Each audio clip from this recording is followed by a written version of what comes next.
Sempre que você começa a falar da palavra de Deus e pregar a palavra de Deus, e você inicia um ministério cheio do poder de Deus, cheio de sinais e de verdades que algumas pessoas precisam ouvir, e de verdades que outras pessoas também não querem ouvir, sempre que você fizer isso e obedecer essa vontade de Deus, vai se levantar contra você homens e mulheres contrário à tua palavra, a essa palavra que você prega, essa palavra santa que você prega, a palavra de Deus.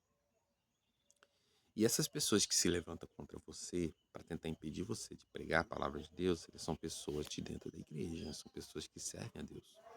São homens e mulheres que andam com a Bíblia debaixo do braço e que estão na igreja, às vezes eles têm até uma vida de oração, mas eles não suportam que você pregue a palavra de Deus com prodígios, sinais, e eles não. Às vezes até por inveja eles fazem isso. E às vezes você começa a pregar, algumas pessoas que estão lá na igreja dela, eles saem da igreja e, enfim, muda de ministério.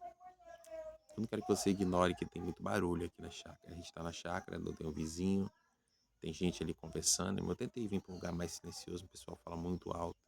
A gente tem galinha cantando, tem passarinho cantando, tem bicho para todo lado. Então, eu quero que você ignore o barulho e preste atenção no que eu estou falando, tá bom?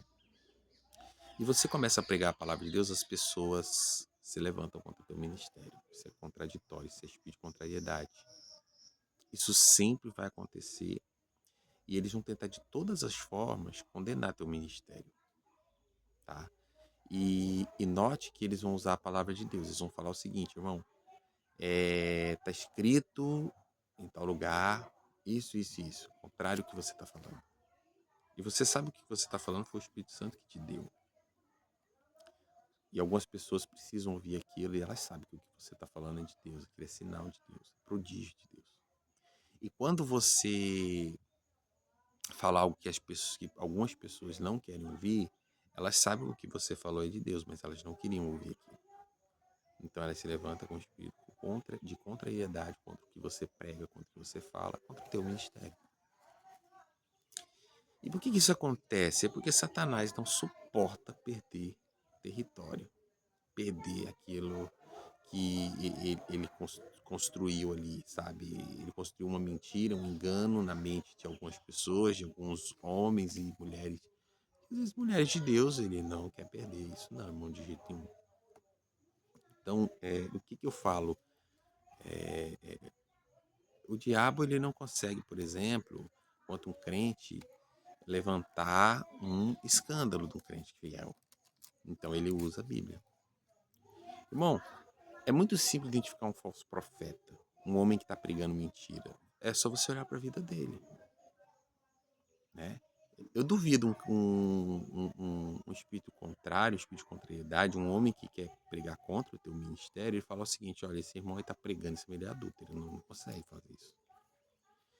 Esse irmão está pregando aí a palavra aí, tentando convencer você e fulano e ciclano de que o que a gente está pregando está errado, ou de algumas verdades que ele está pregando na palavra de Deus.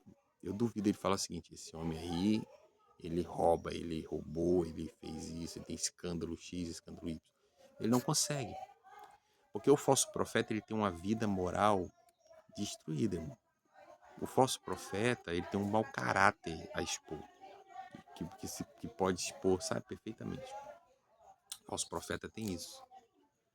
Já o homem de Deus, não. O homem de Deus, ele pode não ter uma palavra bonita para pregar. Ele pode não ter uma palavra sublime para pregar, irmão. Mas o homem de Deus, ele tem um bom caráter. E o falso profeta não. Então, o que o espírito de contrariedade, às vezes de homens de Deus, se levanta contra o teu ministério, contra o que você prega, vai tentar argumentar que você está falando contra a Bíblia, que você não tem argumento bíblico para falar. Não, isso aí não tem embasamento bíblico, isso aí não está na palavra, isso não está escrito, né? Ah, está escrito em livro X, em livro Y, está escrito assim, está escrito assado, e você está falando assim, está falando... Enfim, eles tentam argumentar com a Bíblia. Mas lembre-se, irmão, que não é de Deus, aquele que é falso profeta, que prega contra a palavra de Deus, ele está envolvido em escândalo, ele está envolvido em pecado, é adultério, sabe? Eu conheço uma pessoa que prega muito, que resistiu muito quando eu comecei o meu ministério. Essa pessoa resistiu muito ao meu ministério e se levantou e logo eu sabia que aquela pessoa, ela pregava, ela profetizava, mas eu sabia que aquela pessoa não tinha nada de Deus para mim.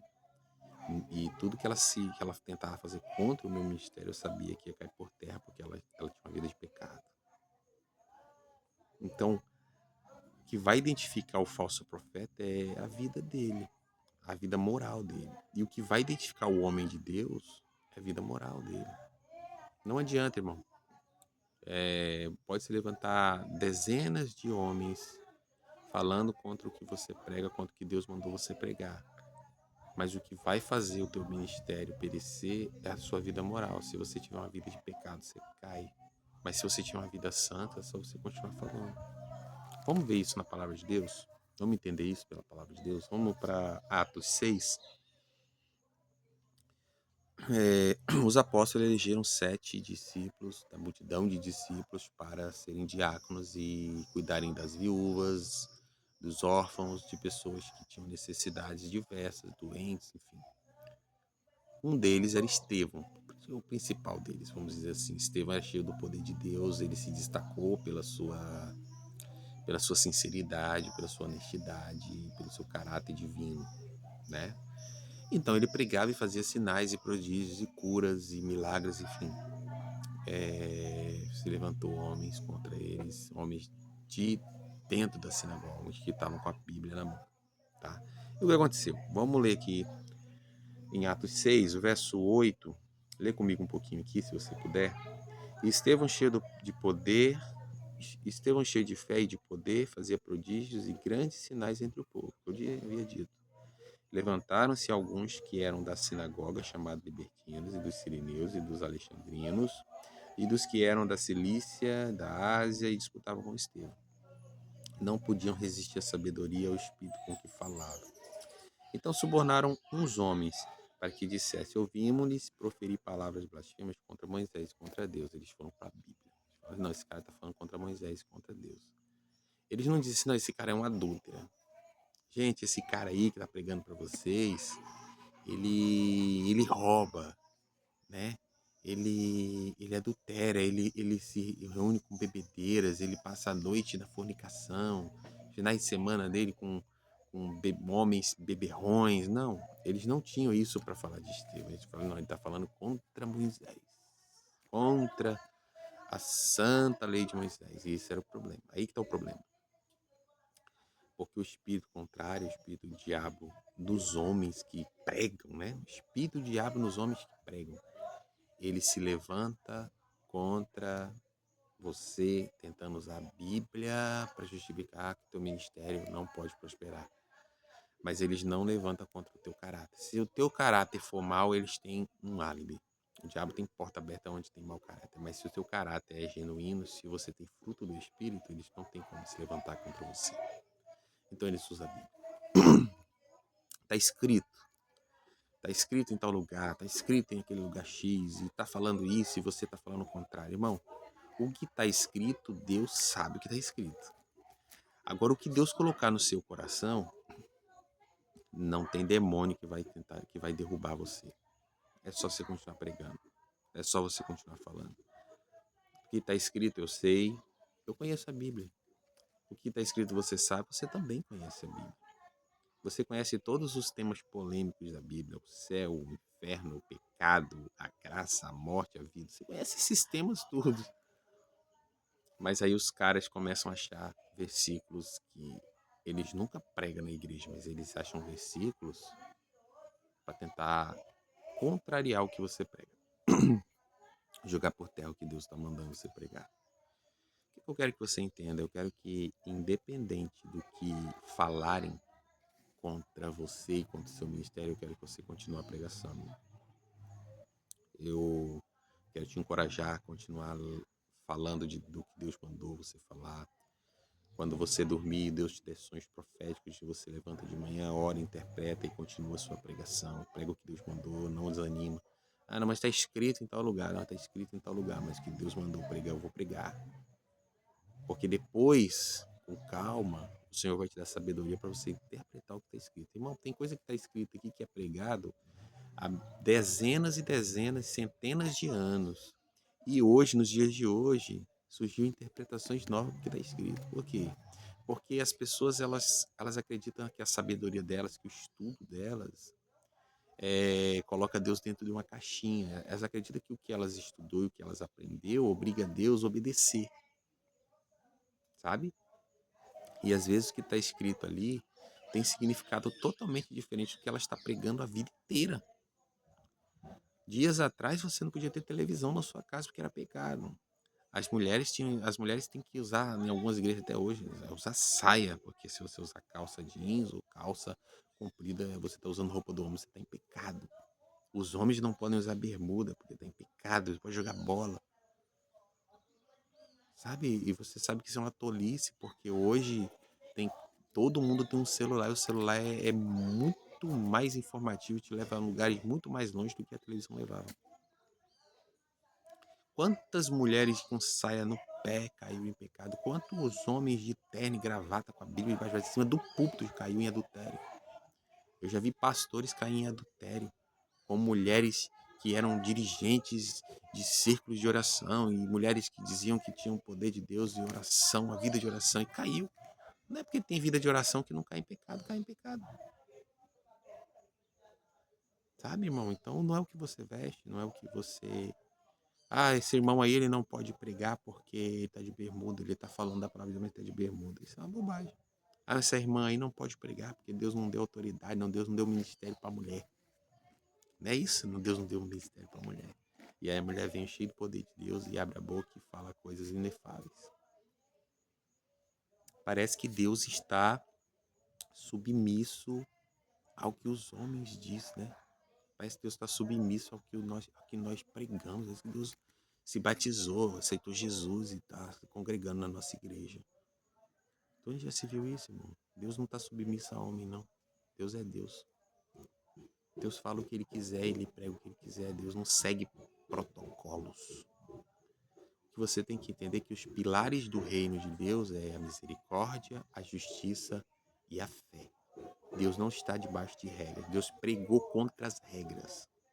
Isaías, em Jeremias 5,31, o Senhor adverte o povo, porque o povo estava debaixo das regras do sacerdote e do profeta. O povo estava sendo controlado. Sabe o que Deus diz? O meu povo gosta disso. Acredite se quiser, o meu povo gosta de ser controlado.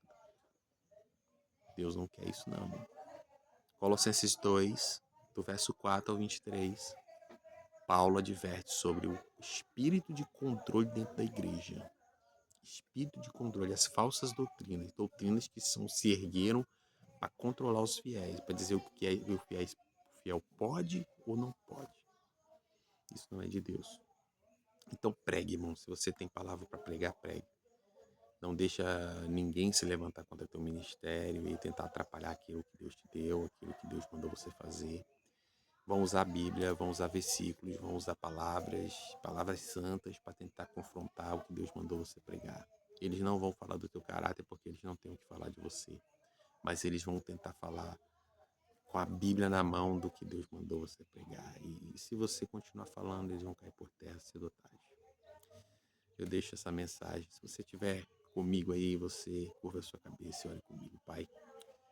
Em nome de Jesus, eu oro por teus filhos, enche teus filhos de coragem, Senhor.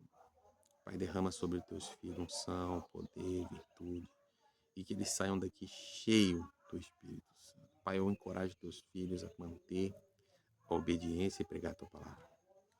Para não desanimar, Senhor, diante da contrariedade, do espírito de contrariedade que o diabo tem levantado contra teus filhos. Seja a tua bênção sobre o teu povo, Senhor, aonde ele estiver, aonde a tua serva, o teu servo estiver, abençoa teus filhos, Senhor.